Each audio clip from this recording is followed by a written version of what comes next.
और जोधपुर से एक बड़ी खबर का रुख करेंगे। बहुचर्चित अनीता चौधरी हत्याकांड मामला, महाराष्ट्र से मुख्य आरोपी को गिरफ्तार किया है। गुलामुद्दीन को जोधपुर लाया जा रहा है, सड़क मार्ग से जोधपुर लाया जा रहा है मुख्य आरोपी को, और दोपहर तक पुलिस टीम के जोधपुर पहुंचने की संभावना है। प्रारंभिक पूछताछ में गुलामुद्दीन ने अनीता चौधरी की हत्या करना स्वीकार भी कर लिया है। सुपारी देकर अनीता चौधरी की हत्या कराने की बात सामने आ रही है। कड़ी से कड़ी जोड़ने के बाद अब पुलिस नतीजे पर पहुंचेगी। तो अनीता चौधरी हत्याकांड मामला और काफी जद्दोजहद और चुनौतियां रही, लेकिन मुख्य आरोपी को पकड़ लिया गया है और अब पुलिस सड़क मार्ग से जोधपुर ला रही है। दोपहर तक पहुंचने की संभावना है।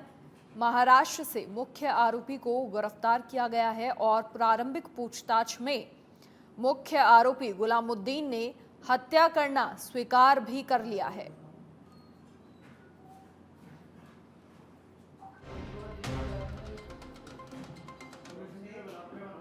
और अधिक जानकारी के लिए हमारे bureau chief Jitendra Dudi live हमारे साथ फिलहाल जुड़ गए हैं। जितेंद्र, क्या कुछ पूरी जानकारी? देखिए, गुलामुद्दीन को पकड़ लिया गया है, प्रारंभिक पूछताछ में हत्या करना स्वीकार भी कर लिया है। इसके अलावा यहां पर भी पुलिस की ओर से काफी सारे साक्ष्य जुटाने की कोशिश की जा रही थी। अनीता का मोबाइल हो गया और भी कई सारे सबूत पुलिस जुटा रही थी, उनके बारे में क्या कुछ जानकारी? देखिए मनीषा, बता दूं कि प्रारंभिक पूछताछ में उसने स्वीकार किया है कि उसने हत्या की है। साथ ही उसने ये भी कहा है कि जो उसकी पत्नी अबिदा है, उसने जो है इस पूरे मर्डर केस से कोई लेना देना नहीं है, उसको पता भी नहीं है। उसको ये पता है कि ये खड्डा जो है गंदे पानी के लिए खोदा गया। ऐसी भी बात सामने आ रही है। अच्छा। वहीं एक बात ये भी सामने आ रही है कि आज उसको जो है गुलामुद्दीन को फ्लाइट के माध्यम से जोधपुर लाया जा रहा है। ठीक 11:15 11:30 जो है फ्लाइट जोधपुर पहुंचेगी, उसी के फ्लाइट में जो है जोधपुर लाया जा रहा है। पहले ये सूचना आ रही थी कि सड़क मार्ग से लाया जा रहा था, लेकिन अब जो है सूत्र बता रहे हैं कि उसको फ्लाइट से जो है जोधपुर लाया जा रहा है। अब इसके बाद इस पूरे हत्याकांड की गुत्थी सुलझेगी कि उसने हत्या क्यों की, किस वजह से की, किस हथियार से की, अनीता का मोबाइल कहाँ है, अनीता को मारने में किन किन लोगों का हाथ, ये सारी गुत्थी है जो सुलझाने के लिए पुलिस लगी हुई है। फिलहाल अभी प्रारंभिक पूछताछ जो है ऑन द वे रास्ते में चल रही है। जो कुछ सूत्र बता रहे हैं उसी के अनुसार ये सामने आ रहा है कि उसने जो है हत्या करना स्वीकार कर लिया है। जी देखिए, बिल्कुल ठीक कहा आपने। गुलामुद्दीन के जोधपुर पहुंचने का इंतजार है। उसके बाद जो तमाम परतें इस पूरे मामले पर हैं वो तमाम परतें खुल जाएंगी। लेकिन इसके अलावा जितेंद्र, अगर बात करें तो मुंबई पुलिस से कोई सीसीटीवी फुटेज मिला और जानकारी ऐसी भी कि 5 दिन से या 4 बार लोकेशन गुलामुद्दीन की ओर से बदली गई।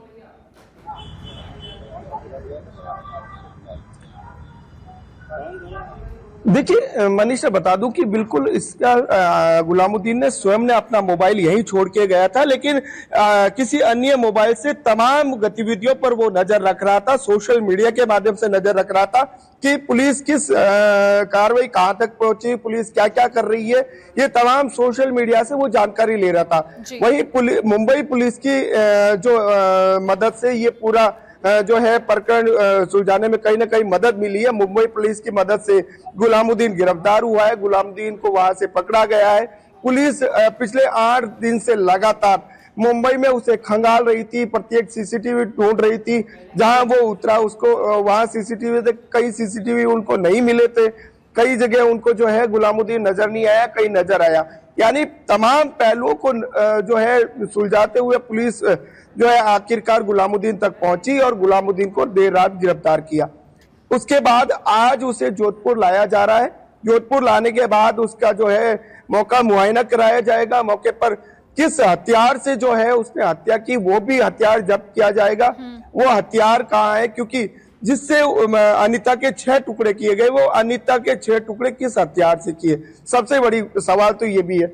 इसके अलावा इस पूरे हत्याकांड को लेकर जो है तमाम कई ऑडियो भी सामने आए थे। एक ऑडियो था 18 मिनट का, जिसके अंदर ये कई लोगों के नाम आ रहे थे।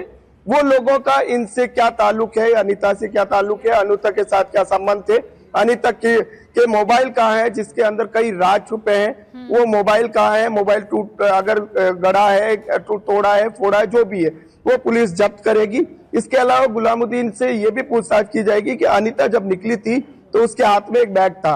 वो बैग कहाँ है, बैग के अंदर क्या क्या था, अनीता के गले में क्या था, हाथ में क्या था, इसके अलावा क्योंकि कई चीजें ऐसी हैं जो अभी कपड़े तक भी अनसुलझी बदले गए गुत्थी थे में पड़ी है जितेंद्र, और उसको सुलझाने के लिए पुलिस जी लगी हुई है। इसके अलावा कपड़े भी बदले गए थे, जिन कपड़ों में वो गई थी उनमें नहीं मिली। और शव को कौन कौन शामिल था इस पूरे नृशंस हत्याकांड में, क्योंकि मुझे लगता है कोई बहुत बड़ी हिम्मत, हालांकि ऐसे आरोपियों के लिए आम बात होगी, लेकिन 6 टुकड़ों में किसी के शव को काट देना ये बहुत बड़ी बात है। पूरा प्रदेश हैरान है, स्तब्ध है इस बात से। कई सारे बड़े सवाल।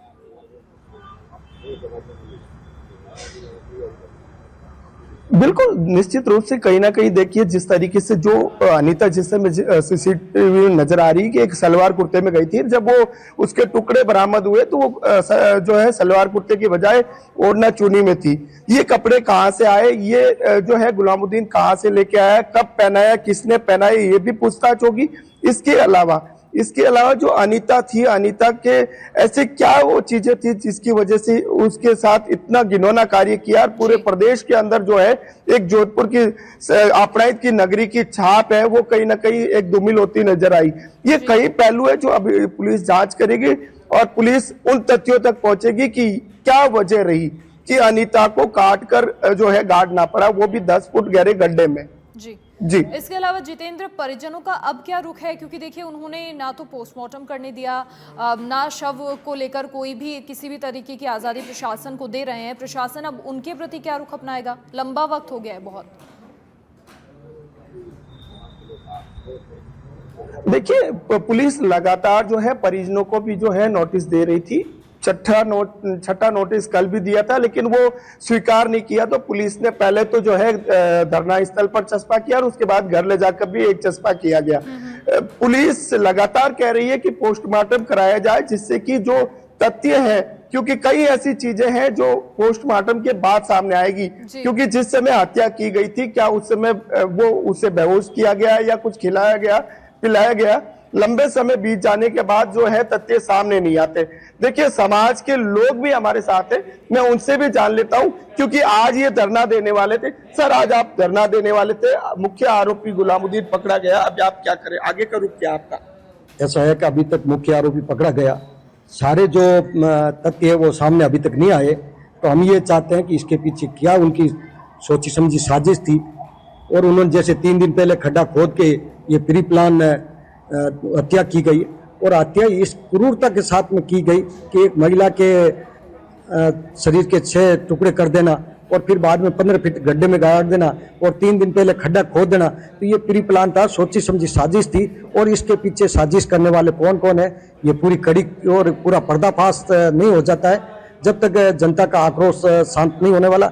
और जोधपुर शहर जो भाईचारा, अमन चैन और अपनाहित वाला शहर जाना जाता, उस शहर के अंदर इस तरीके का जहर घोलने का और ये दहशत फैलाने का जो ये इन्होंने करते किया है, तो वापस हम ये चाहते हैं कि हिंदू बहन बेटियों के साथ में ऐसी कभी कोई घटना नहीं हो, पूर्णवती नहीं हो, और जोधपुर के अंदर पूरी तरह से इसके ऊपर तो सर आज आपका धरना जारी रहेगा या धरना नहीं देंगे? नहीं, बिल्कुल हमारी दूसरी भी मांगे। हम तो ये कहते हैं कि इसका पूरा पर्दाफाश करने के लिए सीबीआई से जांच कराई जाए और उनके परिवारजन को आर्थिक सहायता भी दी जाए।